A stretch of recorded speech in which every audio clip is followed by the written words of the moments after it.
Olá, sejam todos bem-vindos, sejam todas bem-vindas com mais uma mensagem para a nossa edificação espiritual.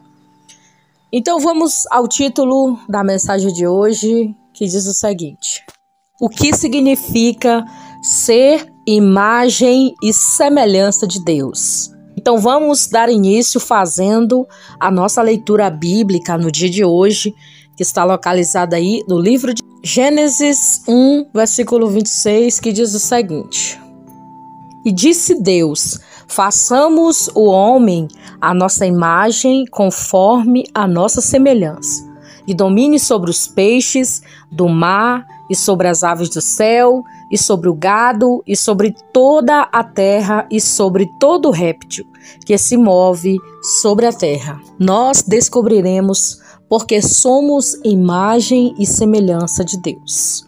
Lembrando aí, deixando bem claro para você, que nós não descendemos aí de macacos, nós aí não nascemos de Big Bang e outras coisas mais, invenções por aí que os homens aqui da terra gostam de inventar. Nós somos o quê? Nós somos imagem e nós somos semelhança do Senhor. Primeiro homem, ele soprou o fôlego de vida. Você e eu vamos nos aprofundar mais sobre essa mensagem aí, que significa ser imagem e semelhança de Deus. O homem foi criado à imagem e semelhança de Deus. Isso significa que o homem é parecido com Deus, ao passo de que, diferentemente de qualquer outra criatura, ele é portador de sua imagem. Gênesis 1, versículo 26, foi o que eu li para você no início do nosso vídeo de hoje. Muitas pessoas possuem algumas dúvidas sobre o verdadeiro significado da expressão imagem e semelhança de Deus. Olha aí, decore essa frase aqui: imagem e semelhança de Deus. Imagem e semelhança de Deus é o que nós somos. De fato, essa expressão representa alguns desafios de interpretação. Então, nesse estudo, iremos refletir sobre qual é a doutrina bíblica sobre essa mensagem aqui no dia de hoje. E a pergunta é o seguinte: o que é ser imagem e semelhança de Deus? Quando a Bíblia diz que o homem é imagem e semelhança de Deus, ela não está dizendo exatamente que somos fisicamente parecidos com Deus. Você entendeu? Eu vou repetir novamente. Quando a Bíblia diz que o homem é imagem e semelhança de Deus, ela não quer dizer exatamente que somos fisicamente parecidos com Deus. Deus, ele é espírito com letra maiúscula e não possui um corpo como o nosso. Você vai ler João, capítulo 4, versículo 24.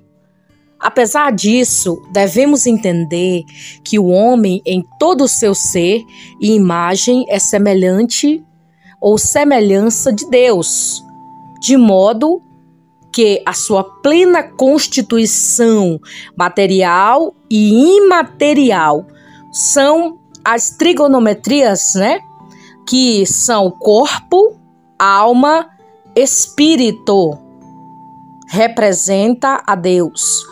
O homem é uma criatura racional, pessoal, criativa e moral, com quem o próprio Deus compartilha os seus atributos comunicáveis.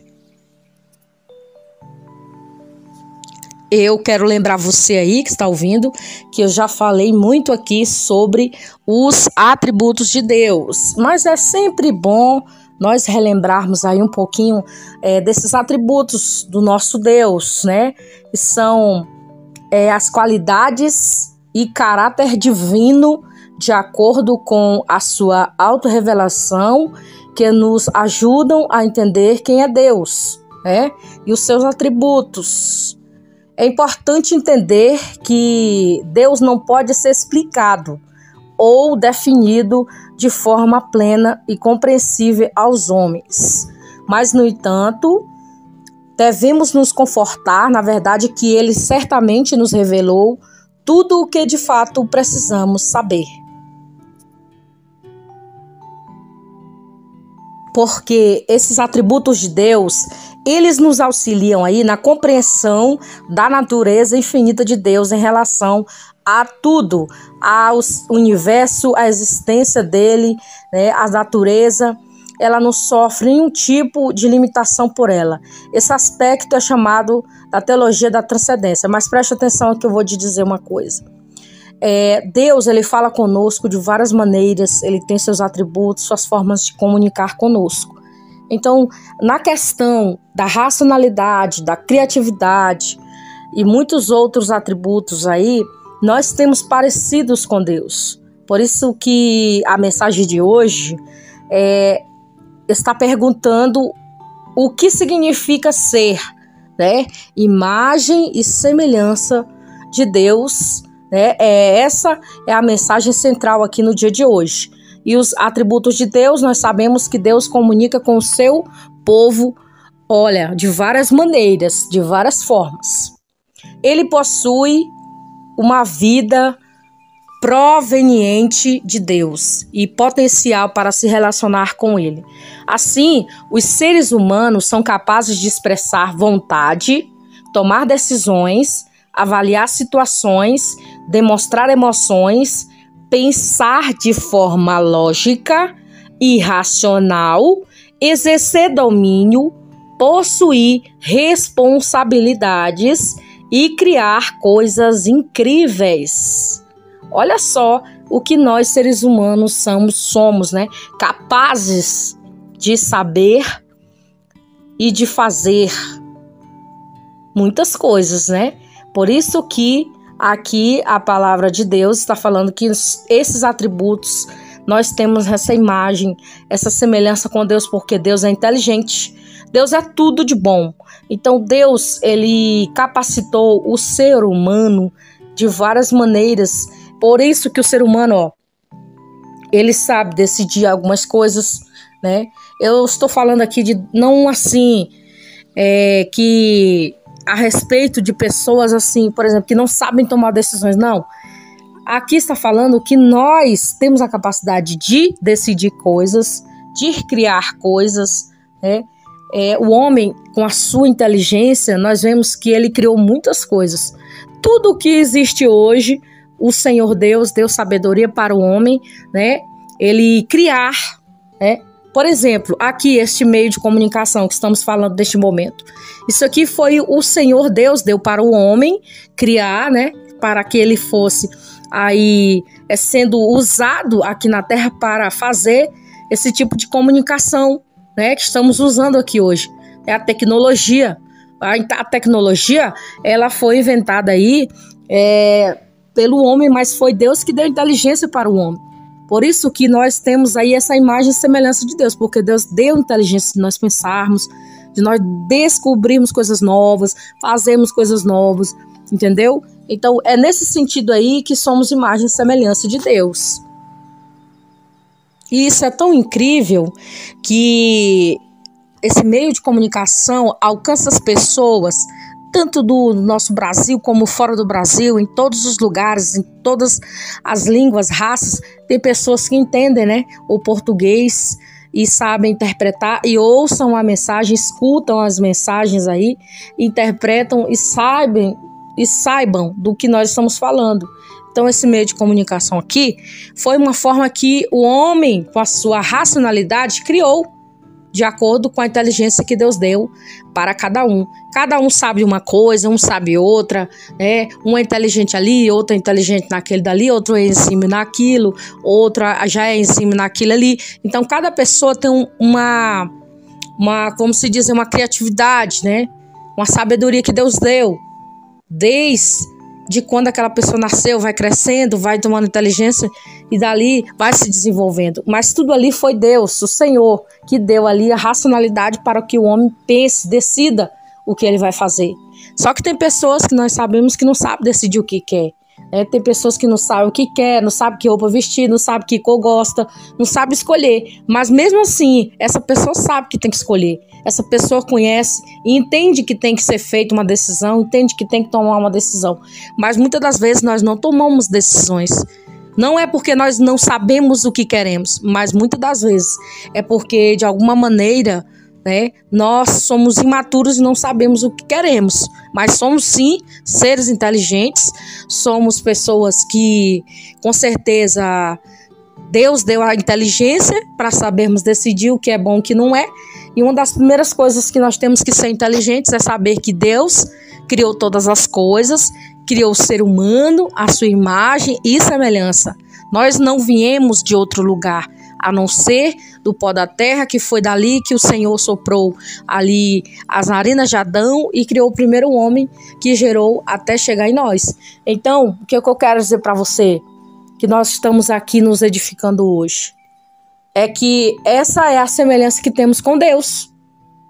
A imagem e semelhança. É nesse sentido, não é no corpo físico, mas é na criatividade, na racionalidade, É nesse sentido que estamos falando aqui, que Deus fez o homem à sua imagem e semelhança. Com base nesse conceito, podemos notar que algo é muito importante aqui. É que muitas pessoas pensam que quando a humanidade desenvolve algum avanço significativo na área da ciência, por exemplo, isso implica numa independência cada vez maior de Deus. Na verdade, muitas pessoas acreditam nisso e até utilizam de tais avanços para contestarem a existência do próprio Deus. Você prestou atenção aí? Você viu a contradição que muitas pessoas elas avançam na tecnologia? Eu até falei aqui para você agora há pouco que o homem tem inteligência que Deus deu, mas o homem não deve esquecer que foi o próprio Deus que deu. Então não adianta tirar Deus daquele centro, não adianta tirar Deus dali, não adianta dizer que foi o homem que criou, que foi o próprio Deus que criou. Tudo que tem na terra, do animal, das folhas, das florestas, da água, tudo que foi criado nessa terra, nesse planeta Terra, nesse globo terrestre, foi o nosso Deus quem criou.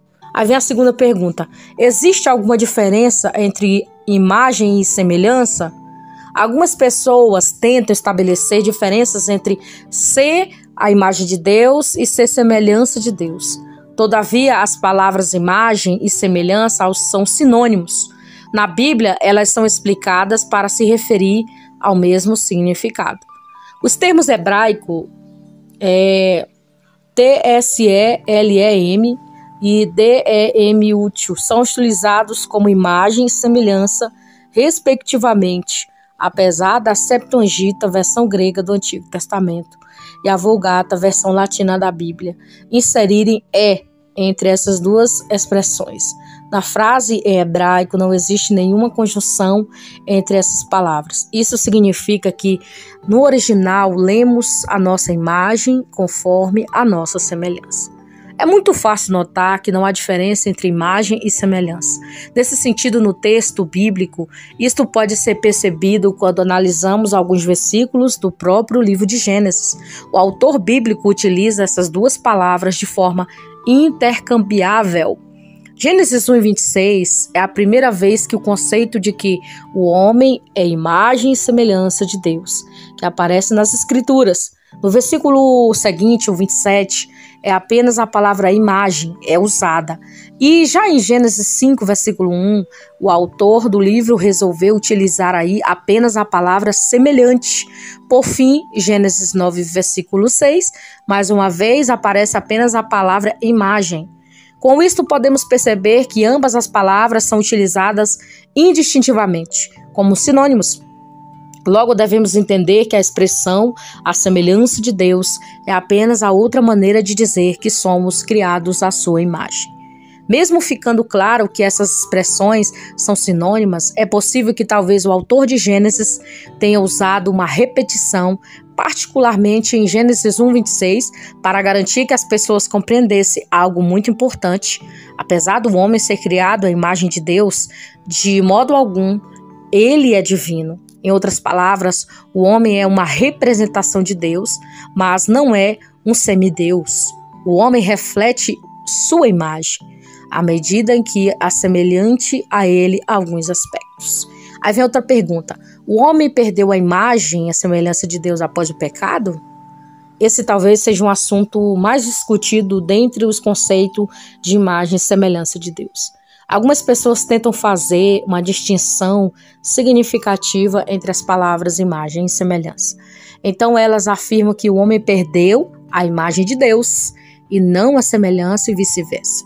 Todavia, como vimos no tópico anterior, não há qualquer possibilidade de fazer uma distinção entre o sentido.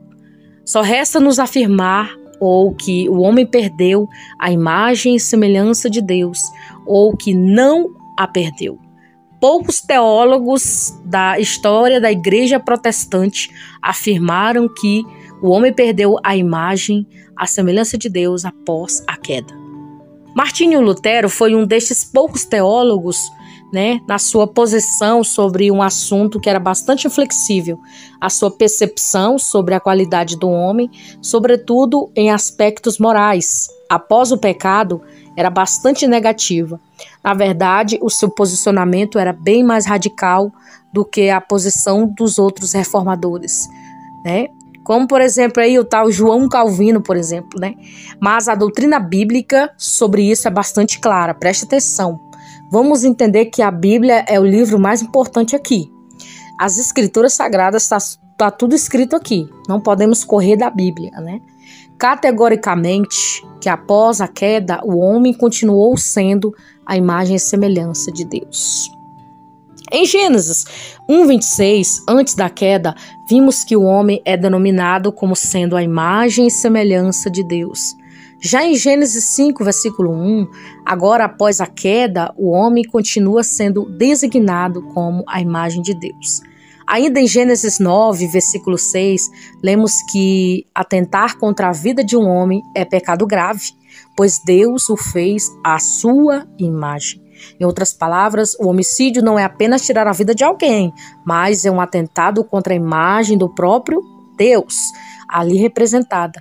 Por isto, segundo o texto bíblico, a punição também deveria ser a pena capital. Saindo do livro de Gênesis, o Salmo 8, mesmo de forma implícita, revela que o homem caído ainda é portador da imagem de Deus. Quando partimos, então, para o Novo Testamento, esse ensino fica ainda mais claro. E a passagem bíblica mais direta e explícita sobre esse princípio está em Tiago 3, versículo 9. Nesse texto, somos exortados a respeito do erro em amaldiçoar alguém, pois os homens foram criados à semelhança de Deus. Em outras palavras, o ensino bíblico nesse capítulo, quando maldizemos alguém indiretamente, estamos maldizendo o próprio Deus, pois o homem reflete a sua imagem. Logo, tanto no ponto de vista do Antigo quanto do Novo Testamento, o homem, mesmo pós-queda, traz consigo a imagem de Deus. Se o homem tivesse perdido essa imagem, não faria qualquer sentido os escritores bíblicos continuarem se referindo ao significado e importância desse ensino revelado nos primeiros parágrafos das Escrituras. Além do mais, em Gênesis 5, versículo 3, lemos sobre o nascimento de Sete. Sete foi o segundo filho de Adão, onde a expressão a imagem e semelhança aparece novamente. Porém, dessa vez, ela se refere ao fato de que Adão teve um filho à sua imagem e semelhança. Depois que o Abel morreu, Adão e Eva tiveram outro filho e colocaram aí o nome dele de Sete, Quando nos é dito que Sete era a imagem e semelhança de Adão, também podemos entender que a imagem de Deus continua a ser impressa na humanidade através do ato da procriação, que representa uma continuidade do Criador. Isso significa que se Adão foi criado à imagem e semelhança de Deus, e Sete, por sua vez, nasceu à imagem e semelhança de Adão, logo Sete também possuía a imagem de Deus. Portanto, Gênesis 5:3 estabelece uma correlação verbal com Gênesis 1, versículo 26 e 28. Todavia, da mesma forma, com a imagem de Deus, continua a ser transmitida a cada ser humano a corrupção da natureza de Adão, pós-queda, também foi transmitida a cada um de nós. É por isso que todos pecaram e destituídos estão da glória de Deus. Isto nos leva a pós-queda, a imagem de Deus do homem foi desfigurada. Aí vem outra pergunta: a imagem de Deus e a semelhança do homem foi desfigurada? Deus criou o homem de forma perfeita e irrepreensível, com caráter puro e sem contaminação. Porém, o pecado distorceu e maculou essa imagem, deformando seu caráter. Antes da queda, o homem era verdadeiramente livre, isto é, não estava contaminado pelo pecado. Porém, o homem pecou, a imagem de Deus foi manchada, maculada, desfigurada, completamente deteriorada. Ele se tornou incapaz de produzir qualquer justiça própria que credenciasse a salvação. Assim, o pecador continua sendo a ser criado à imagem e semelhança de Deus, visto que esta base da dignidade ordenava divinamente o presente em todo ser humano. Mas essa imagem está fracionada e desfigurada pelo pecado. Essa imagem se apresenta de forma pouco mais precisa, já que os outros, a imagem de Deus parece estar bem distorcida. Mas em ambos os casos, a imperfeição moral da humanidade é revelada. A compreensão desse princípio, juntamente com a noção da graça comum que Deus derrama sobre a humanidade, explica o fato de muitos incrédulos demonstrarem, por exemplo, bondade, caridade, lealdade e as mais variadas boas ações. Só que boas ações não vai te salvar. Quem salva é Jesus. Nós temos que deixar isso bem claro. Você pode ser bonzinho, você pode fazer caridade, ser leal, tudo isso. Tudo isso é muito bom, mas não vai te salvar. Não vai salvar você. Você tem que procurar Jesus e entregar sua vida para Ele, porque é Ele que salva, né? Então, o pecador, estando escravizado pelo pecado, a imagem de Deus, ainda que distorcida, está impressa nele. Por isso que ele pode produzir coisas boas em seu convívio com a sociedade, no uso de suas habilidades criativas e intelectuais, até mesmo na esfera moral. Obviamente, a maioria dos seres humanos não é tão má quanto poderia ser. O homem é uma imagem e semelhança de Deus. Essa característica não pode ser separada da sua natureza. Porém, por esta mesma natureza ter sido corrompida, a imagem de Deus do homem foi fatalmente atingida e desfigurada. Eu vou trazer aqui um exemplo rapidinho para você entender. Olha, eu vou dar um exemplo aqui, tá? É um simples exemplo. Quando você é atingido pelo fogo de alguma maneira, no rosto, no braço, em qualquer parte do seu corpo, a sua pele não fica desfigurada? Ela fica ou não fica? Fica, né? Então é praticamente assim. Você era normal, você não tinha nem uma mancha na sua pele, você era normalzinho, limpo, imaculado.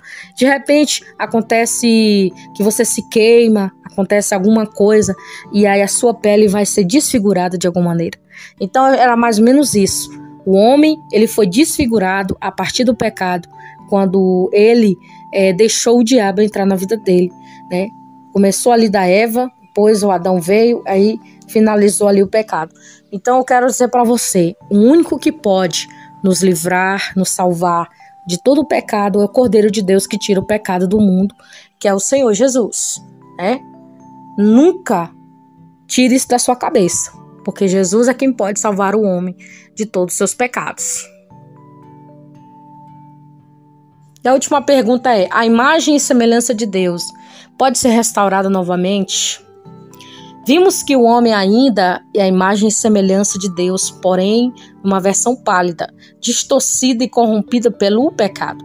Também vimos que por si mesmo o homem algum pode recuperar a imagem perfeita e imaculada com a qual foi criado originalmente. A boa notícia é que a palavra de Deus nos revela que essa qualidade danificada pelo pecado é em Cristo restaurada. Romanos 8, 29. Cristo é a perfeita imagem do próprio Deus. Leia Colossenses 1, 15. Ao nascer de novo, a imagem de Deus no homem começa a ser reconstruída de modo que o verdadeiro seguidor de Cristo torna-se como ele, em justiça e retidão. Efésios 4, versículo 24. Sobre o cristão como sendo imagem e semelhança de Deus, talvez a melhor definição seja dizermos que quando o homem é regenerado, ele passa a ser imagem redimida de Deus. Por isso que eu acredito que você já ouviu nós falarmos aqui, eu falar várias vezes, e muitos outros pregadores da palavra, ensinadores, que somos pecadores redimidos, né? Ou seja, pecadores remidos, quando nós entregamos a nossa vida a Jesus Cristo, ele nos reme, né? No sentido de que nós seremos pecadores redimidos. Não esqueça disso. Não esqueça aí dessa palavra.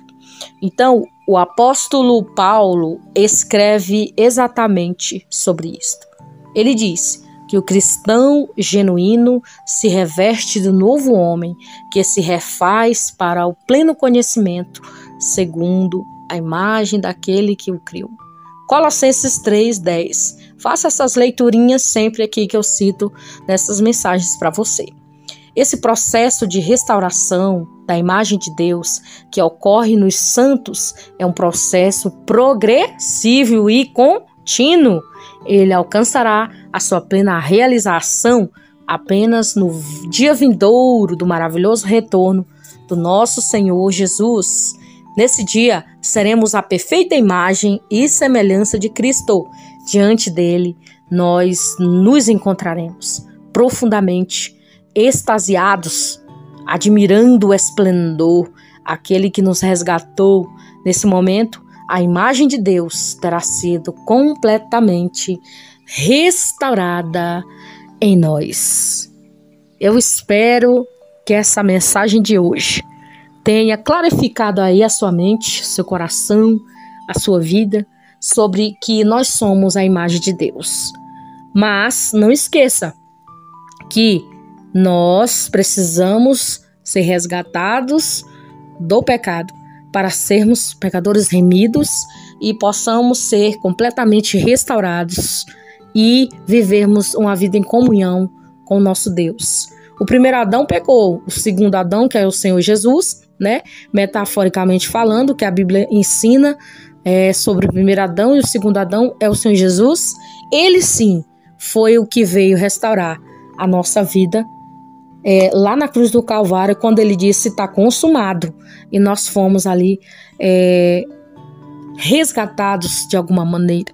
Então que Deus continue te abençoando, seja aí edificado, seja abençoado com essas mensagens. Guarde bem no seu coração essas palavras, medite nelas de dia e de noite, e não esqueça que o Senhor Jesus estará aqui para salvar todos aqueles que querem ser salvos por ele. Um grande abraço, fiquem na paz do nosso Senhor e Salvador, dele, Jesus Cristo, que vive e reina para sempre.